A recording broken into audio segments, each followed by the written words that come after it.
இது மகிமை நேரம். நம்முடைய கர்த்தரும் இரட்சகருமாகிய இயேசு கிறிஸ்துவின் நாமத்தினாலே மகிமை டிவி நேயர்களை நான் வாழ்த்துகிறேன். இந்த மகிமை நேர நிகழ்ச்சியின் மூலமாக உங்களை ஒவ்வொருவரையும் நான் வரவேற்கிறேன். இந்த நாளிலும் நம் வேதத்தில் இருந்து அசதியாக இராமல் ஜாக்கிரதையாக இருங்கள் என்பதை குறித்து நாம் தியானித்து வருகிறோம். எந்தெந்த காரியங்களிலெல்லாம் தேவன் நமக்கு உணர்த்தி இருக்கிறார், நான் அசதியாக இராமல் நாம் ஜாக்கிரதையாக இருக்க வேண்டும் என்பதை குறித்து நாம் தியானித்து கொண்டிருக்கிறோம்.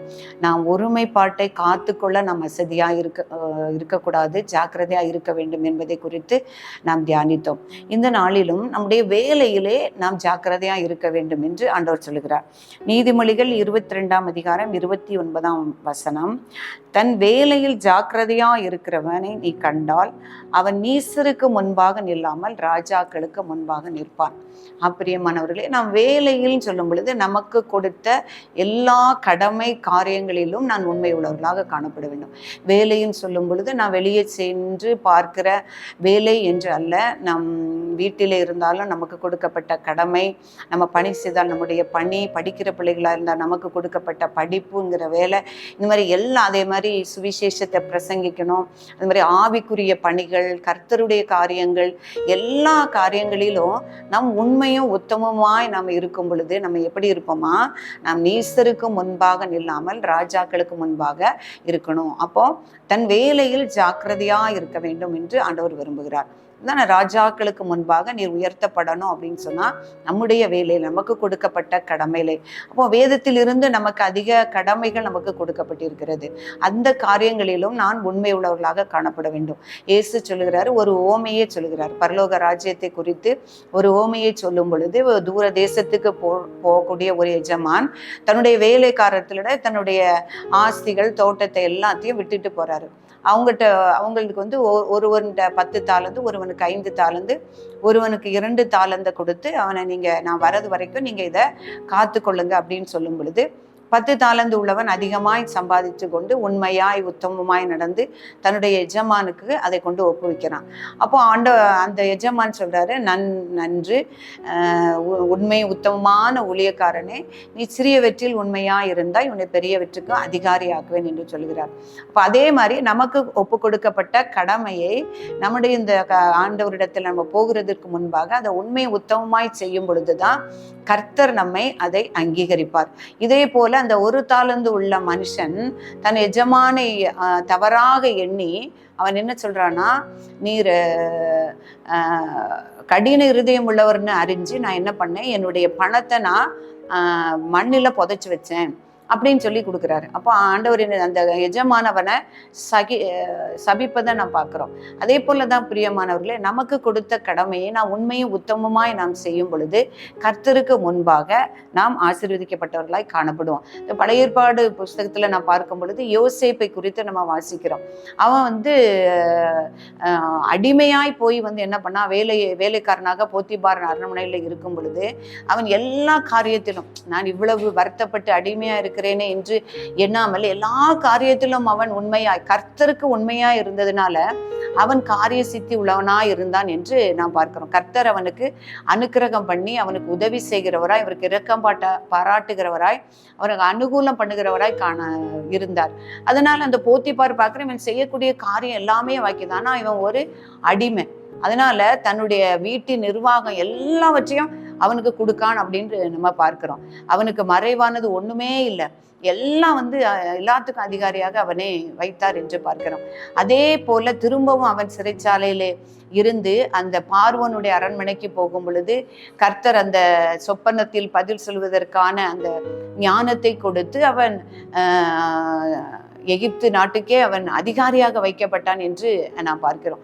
இது எல்லாம் அவனிடத்தில் காணப்படுகிற அந்த உண்மையும் உத்தமமான காரியங்கள் என்று பார்க்க முடிகிறது. அந்த போத்திபாருடைய அரண்மனையில் அவன் பாவம் செய்யக்கூடிய ஒரு தருணமும் ஒரு வாய்ப்பும் வந்த போதும் அவன் கர்த்தருக்கு பயந்து, கர்த்தருக்கு விரோதமாய் பாவம் செய்வது எப்படி என்று தன்னுடைய உத்தமத்தை அவன் காத்து கொண்டதே நிமித்தம், தன் எஜமானுக்கு எப்படி துரோகம் செய்ய முடியும், தேவனுக்கு எப்படி துரோகம் செய்ய முடியும், அவர் எல்லாவற்றையும் எனக்கு ஒப்பு கொடுத்திருக்கிறாரே என்று அவன் உத்தமமாய் நடந்தது நிமித்தம் அந்த ராஜாவுக்கு முன்பாக அந்த எகிப்து தேசத்திற்கே அதிபதியாக அவன் நியமிக்கப்பட்டான் என்று பார்க்கிறோம். அப்படியேமானவர்களே, நமக்கு கொடுத்த அது அடிமையானாலும் அது வேலைக்காரராய் இருந்தாலும் அந்த காரியங்களில் நாம் உண்மையாயும் உத்தமமாய் நடக்கும் பொழுது கர்த்தர் நிச்சயமாக நம்மை உயர்த்துவார். அப்ப இயேசு கிறிஸ்து வாழ்ந்த நாட்களில் சகையு என்கிற ஒரு மனுஷனை குறித்து நான் பார்க்கிறோம். அவன் வரி வசூலிக்கிறவனாக இருந்தான் என்று நாம் வாசிக்கிறோம். அப்ப அவன் அறிக்கையிடுகிறதுல இருந்தே பார்க்கிறோம், அவன் தொழிலிலே அவனுடைய காரியங்களிலே சில அநியாயங்களை அவன் செய்திருக்கிறான். ஆனா இயேசு கிறிஸ்துவை கண்டவுடனே இயேசு கிறிஸ்து அவரிடத்துல கேட்கவே இல்லை, நீ என்னென்ன பாவங்கள் செய்தா என்று. அவன் உணர்வடைந்தவனாய் சொல்லுகிறான், ஆண்டவரே, என்னுடைய தொழிலில நான் ஏதாவது அநியாயமாய் நான் வாங்கினா, எதாயில வாங்கினது உண்டானால் நான் நாளத்தனையாய் நான் அவனுக்கு திரும்ப கொடுத்துட்றேன் அப்படின்னு சொல்றான். அப்போ அவன் உணரப்பட்டான், என்னுடைய தொழிலில நான் நியாயம் இல்லாம நீதி இல்லாம நடந்திருக்கேன், நான் பாவம் செய்திருக்கேன் அப்படின்ட்டு. ஆனா அப்போ என்னுடைய ஆஸ்தியின் பாதியை நான் ஏழைகளுக்கு கொடுக்கிறேன் அப்படின்னு சொல்லி அவன் சொல்றதை பார்க்கிறோம். ஆண்டவர் என்ன சொல்றாரு, இன்றைக்கு இந்த வீட்டுக்கு ரட்சிப்பு வந்தது. அவன் பிரியமானவர்களே, நமக்கு கொடுக்கப்பட்ட பணியிலே, நமக்கு கொடுக்கப்பட்ட வேலையிலே, அது வீட்டை நிர்வாகம் பண்ணக்கூடிய காரியமா இருந்தாலும் சரி, வெளியிலே போய் பணி செய்கிற காரியமா இருந்தாலும் சரி, ஆலய காரியங்களா இருந்தாலும் சரி, ஆவிக்குரிய காரியங்கள், கர்த்தருடைய ஊழியம், எந்த காரியமா இருந்தாலும் அதில் நாம் உண்மையும் உத்தமமாய் நடக்கும் பொழுது அதில் எழுதியிருக்கிறபடி நீங்க நீசருக்கு முன்பாக நில்லாமல் ராஜாக்களுக்கு முன்பாக நிற்பீர்கள் என்று. இதே போல என்ன ஒரு ராஜாவை குறித்து பார்க்கும் பொழுது அந்த யெரொபெயாமை குறித்து நான் பார்க்கிறோம். யெரொபெயாங்கிற இஸ்ரவேலின் ராஜா, அவர் பின்னாட்களில் கர்த்தருக்கு விரோதமான காரியங்களை செய்தான் என்று நான் பார்க்கும். ஆனா ஆரம்பத்திலே அவன் சாலமோனுக்கு கீழாக ஒரு தளபதியாக இருக்கும் பொழுது யெரொபெயா பெரிய பராக்கிரமசாலியா, அவன் காரிய சமர்த்தனா இருந்தான். அவனுடைய பணிகளிலே அவன் உண்மை உள்ளவனாக காணப்பட்டான்.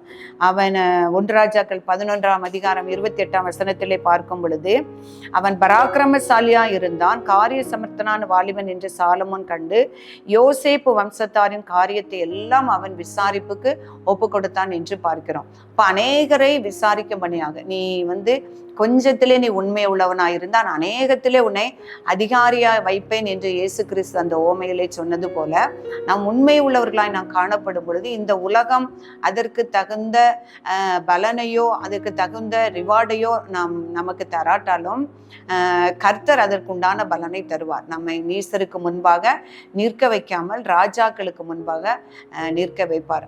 அந்த காரியத்துல நம்ம என்ன செய்யணும், நம்முடைய வேலையிலே ஜாக்கிரதையாக நம்ம காணப்பட வேண்டும். நம்ம இந்த அனனியா சப்பிராள் அனனியா 2 பேரை பார்க்கும் பொழுது அவங்க என்ன செய்றாங்கன்னா, அவங்க ஆதி திருச்சபையினுடைய காலத்துல அவங்களுடைய ஆஸ்திகளை விற்று அந்த ஊழியக்காரர் கையில, அதாவது பேதுரு கையில கொண்டு கொடுக்கும் பொழுது 2 பேருமே பொய் சொல்லிட்டாங்க. 2 பேருமே என்ன பண்ணிட்டாங்க, உத்தமமா இல்லை. ஆனா அவருடைய பேதுரு ஆண்டவர் சொல்றாரு, நீ பரிசுத்தாவிக்கு விரோதமாக நீங்க எப்படி ஒருமனப்பட்டதன, நீங்க பொய் சொல்லுகிறதற்கு கர்த்தருக்கு முன்பாக பொய் சொல்வதற்கு நீங்க ஒருமனப்பட்டதன என்று சொல்லி அந்த இடத்திலே அவங்க செத்தாங்க என்று நாம பார்க்கிறோம். அப்ப எந்த காரியமா இருந்தாலும் நம்ம அதுல உண்மையும் உத்தமும் உள்ளவர்களாய் காணப்பட நாம் ஜாக்கிரதையாய் காணப்படும். நம்முடைய வேலையிலே நாம் ஜாக்கிரதையாய் காணப்படும் பொழுது கர்த்தர் நம்மை உயர்த்துவார். நாம் ஜெபிப்போம். கிருபை இரக்கமும் நிறைந்த எங்கள் அன்புள்ள ஆண்டவரே, உமக்கு நன்றி, ஸ்தோத்திரம் அப்பா. உம்மை துதிக்கிறோம், ஆராதிக்கிறோம், உம்மை கனப்படுத்துகிறோம், மகிமைப்படுத்துகிறோம். ஆண்டவரே, இந்த நேரத்திலும் அடியாளோடு கூட இருந்து உம்முடைய வார்த்தைகளை தியானிக்க கர்த்தர் உதவி செய்தீங்க. கேட்கிற ஒவ்வொரு பிள்ளைகளுக்கும் இந்த பிரயோஜனமாய் இருக்கும்படியாய் சுவாமி அவருடைய உள்ளங்களிலே நீர் பேசும்படியாய் ஜெபிக்கிறோம் சுவாமி. எங்களுக்கு கொடுக்கப்பட்ட பணிகளில், வேலைகளில், கடமைகளில், பிள்ளைகளை பராமரிப்பதிலும் ஆவிக்குரிய காரியங்களிலும் சுவாமி நாங்கள் உண்மை உத்தமம் உள்ளவர்களாய் காணப்பட, ஜாக்கிரதையாய் காணப்பட எங்கள் ஒவ்வொருவருக்கும் கர்த்தர் நீர் கிருபையும் உணர்வையும் நீர் தரும்படியை ஜெபிக்கிறேன். ஆண்டவரே, ஆவியானவர் எங்களை கண்டித்து உணர்த்தி எங்களுடைய வேலையிலே நாங்கள் எப்பொழுதும் ஜாக்கிரதை உள்ளவர்களாய் நாங்கள் காணப்பட, கர்த்தருக்கு பிரியமான வழியிலே நடக்க எங்கள் ஒவ்வொருவருக்கும் நீர் கிருபை செய்யும்படியாய் நாங்கள் ஜெபிக்கிறோம். எங்களை தாழ்த்துகிறோம். இயேசு கிறிஸ்துவின் நாமத்தில் ஜெபிக்கிறோம் நல்ல பிதாவே.